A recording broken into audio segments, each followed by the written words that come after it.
Olha, eu sugiro que a sociologia proponha uma discussão sobre o lugar da filosofia na nossa sociedade atual, ou seja, quem são as pessoas, quem são os profissionais que têm o privilégio de refletir sobre a origem das coisas, sobre o nosso lugar no mundo, sobre o nosso futuro, considerando que essa reflexão é muitas vezes considerada como improdutiva num mundo que gira em torno das quantidades dos produtos palpáveis, e não conseguindo, por exemplo, ver que a reflexão, o pensamento pode se tornar um produto extremamente precioso para a nossa vida atual. Primeiro, fundamental, que a filosofia ela faz parte do exercício crítico para qualquer área do conhecimento. Eu trabalharia preconceito, diálogo, real e imaginário, né? E trabalharia também as cavernas de cada um, a realidade, a diferença, e às vezes a gente transforma essas cavernas em prisões. Que prisões de que a gente está falando, né? As prisões da beleza, do consumo, Big Brothers, né? E no vídeo também fala que o Sócrates gostava muito dessa relação, então daria para fazer também aí um trabalho, um grande debate, né, com os alunos, falando sobre essas cavernas. E eu vou ficar aqui com uma relação kantiana de sensibilidade, entendimento, que fica assim: a psicologia sem a filosofia é cega, e a filosofia sem a psicologia é vazia.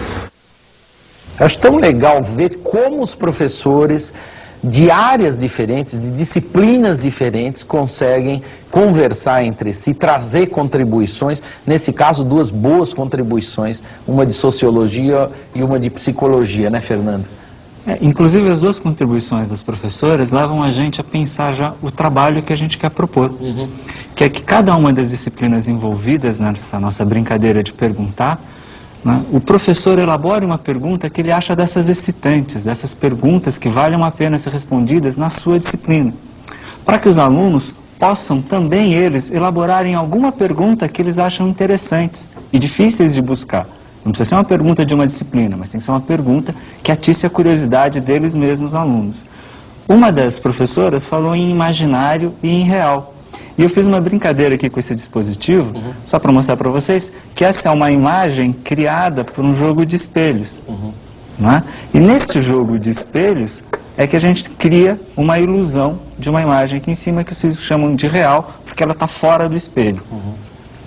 Voltando para o nosso trabalho, assim, a gente pode usar outras questões para gerar as perguntas dos alunos e pensar em organizar o trabalho dos alunos primeiro em grupo, para que eles elaborem uma pergunta, para que eles se enriqueçam do que cada um deles saibam, para num segundo momento, cada um individualmente realize um registro escrito, preferencialmente escrito, né, tentando uma resposta. E num trabalho final, para que essas respostas sejam socializadas por todos que participaram da nossa atividade. É mais ou menos isso. Em filosofia, por exemplo, como é que seria uma possível... Claro que os grupos de alunos vão pensar suas perguntas, mas que pergunta, por exemplo, seria interessante?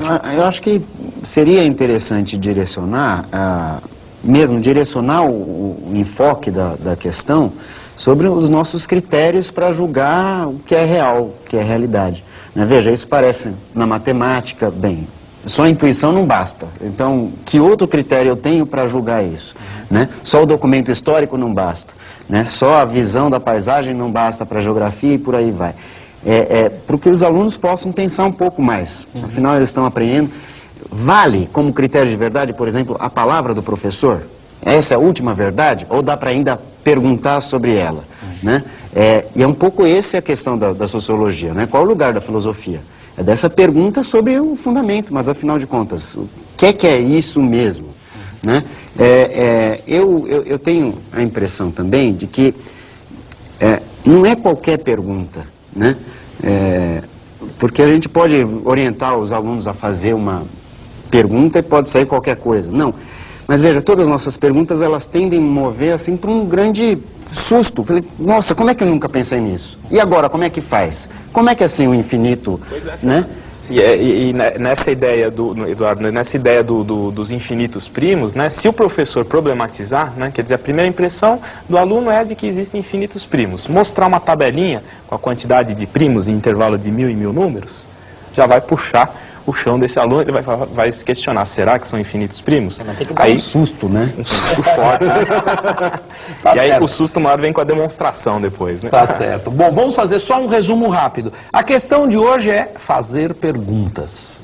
Nós estamos acostumados a dar respostas, mas precisamos aprender a fazer perguntas dentro da escola. Isso vai ser feito em cada uma das disciplinas, desde a questão da maiêutica na filosofia, até a história, pensando as várias versões e os vários olhares da matemática para questões como infinito, as dízimas e aí vai por várias outras questões.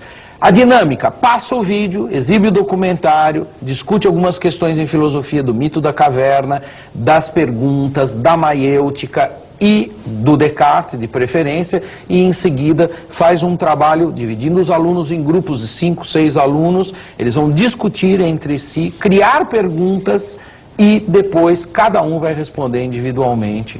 E em seguida os grupos vão socializar essas respostas. Eu acho que esse é um excelente trabalho que pode ser feito a partir desse vídeo. Muito obrigado pela presença de vocês.